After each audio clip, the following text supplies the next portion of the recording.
Hello, I wanted to come share some back history on me and some of the things that I've dealt with and what I've overcome. Uh, Starting from way back as a wee child, right?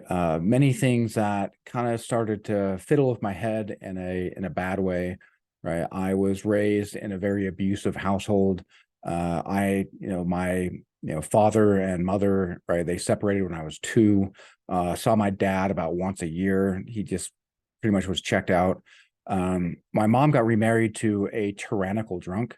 And I learned at a pretty young age that the tyrannosaur doesn't see you if you don't move. And what that did is it caused me to be incredibly shy, and I'd really just sink into the background, and that way I wouldn't be seen, and wouldn't be heard either. Right, almost like not drawing attention to yourself because there's zombies around. Right, you say anything too loud, and the zombies are going to find you. And these are mindless beings, much in the same way that somebody who's drunk is pretty mindless, and they just act in a very instinctual manner. And in this case, that instinct was just pure rage. And so, what it did was it taught me again to be very shy.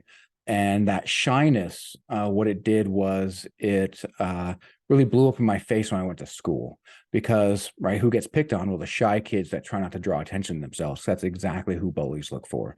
And so I found myself in a place where I was suffering at home.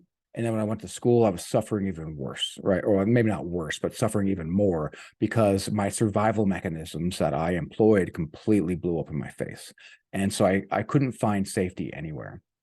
And what it, taught me was that, I distrusting, right? Distrusting my inner voice, distrusting, right? My natural, intuitive inclinations on how to operate in life. And then add to that things like, hey, Josh, what do you want to be when you grow up? Which is what everybody basically asks. And then rather than be like, hey, here are some things that I think that would be good. Do you think that this would work for you? I would be like, oh man, I want to be a marine biologist. And like, right, that's stupid. You're not going to make any money doing that. They don't make any money. And so I already have a decent amount of evidence built up that I falsely, had surmised meant that I was stupid and that, my ideas couldn't be trusted. My inner voice couldn't be trusted. And so now when I hear this, well, then it taught me even more. Oh, okay. Well, if I have an idea, a natural idea, a natural inclination, well, I already know it's stupid. And what this taught me was to trust other people and to look at other people to tell me who I am and not trust myself as who I am. So I was really constantly defined by other people. And joined the army at 19. By 21, I got well, I guess a little bit before 21, in March of 2021. um, I received orders that were going to my first war zone in Kosovo by September 19th, 2001. Well, 8 days before that, well, September 11th happened. And that was insane.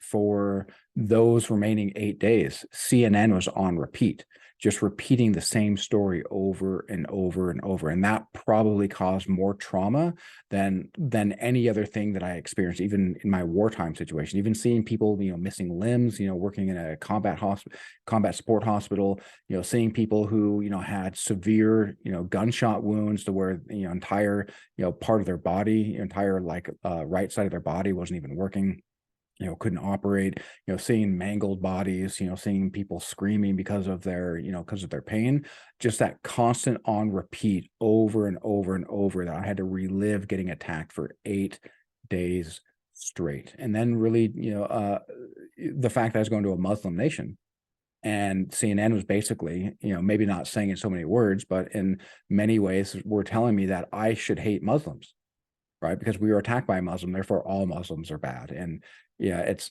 certainly sounds ridiculous on its face to say it like that, but I mean that's pretty much how the news operates. And then later on in 2003, went to Iraq, and in Kuwait and Iraq, there's so much gross E. coli in the sand that it causes violent gastroenteritis, which is effectively poop turned in puke. and violently, like it's like a dragon roaring out of both ends, and it's miserable, beyond miserable.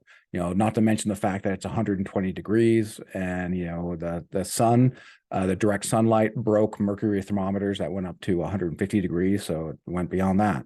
And later on, I found myself in a place where, I was, I ended up getting married, fell in love with a girl actually before I went to Iraq, and then separated. Then when I came back, I was a different person. I didn't realize, I could tell that I was a different person, but I didn't know why. All that trauma, all that grossness, all that, that I dealt with, that war, it really messed with my noodle. And I didn't realize that I was suffering from post-traumatic stress, and it wasn't until really much later on that I was able to start leaning on my philosophy, leaning on the core ideas of interrogating myself. Right, Cornell West has this idea of what happens when you interrogate yourself.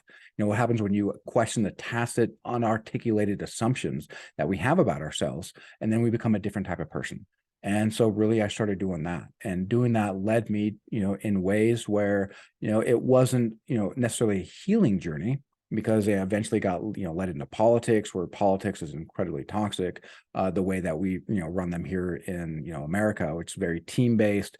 It doesn't matter if the red team does the exact same thing as the blue team does. It's like, oh well, it's my team, so it's okay. And that's a really gross way to live, right? This completely hypocritical, like, oh well, at least it's my team, right? Because at least my team knows how to do it better, even if it's literally coming to the exact same conclusion. And so, I mean, just a lot of trauma, a lot of self-inflicted trauma, in my life, and having the ability to lean in on a spiritual path, right? Lean in on this idea.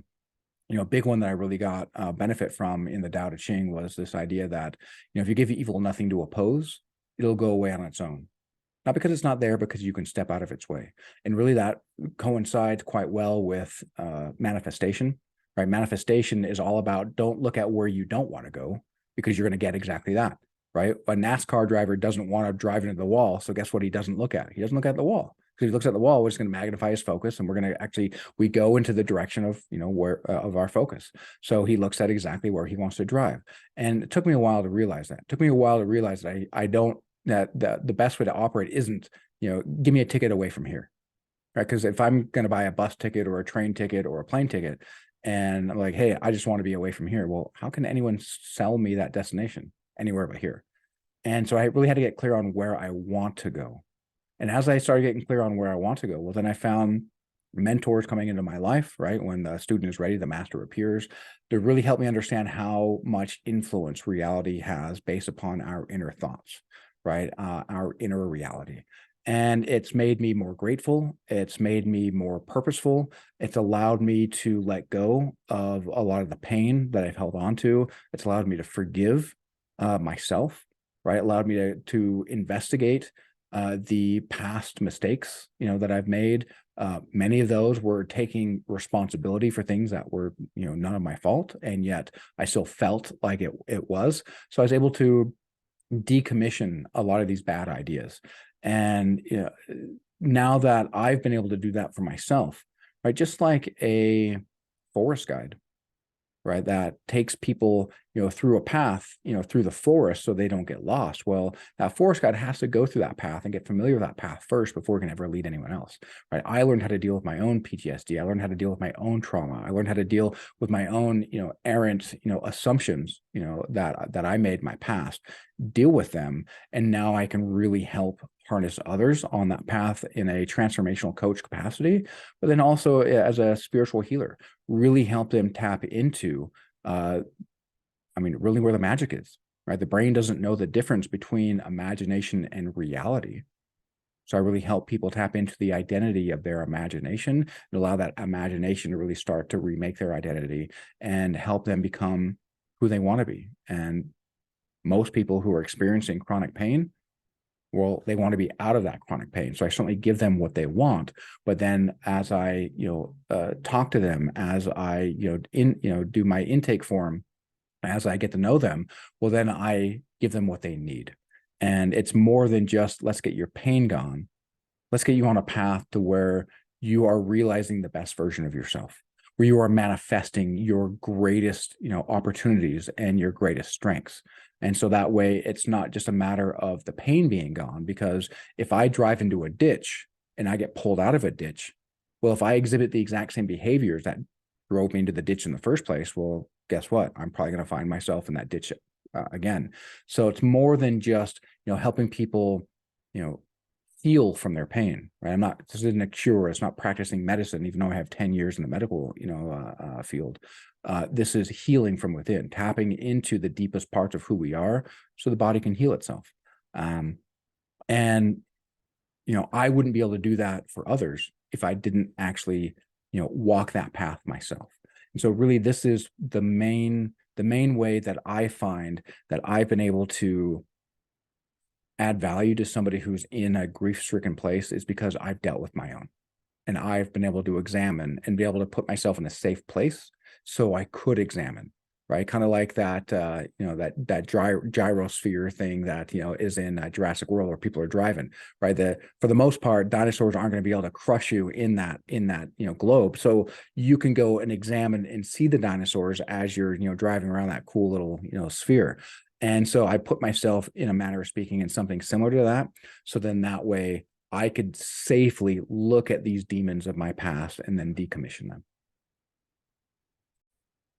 And if that's something that you find resonates with you, well, I'd love to have a conversation, about that. Love to have a conversation with you about that, whether it's, podcast, or even just if you find that you're in need of those services.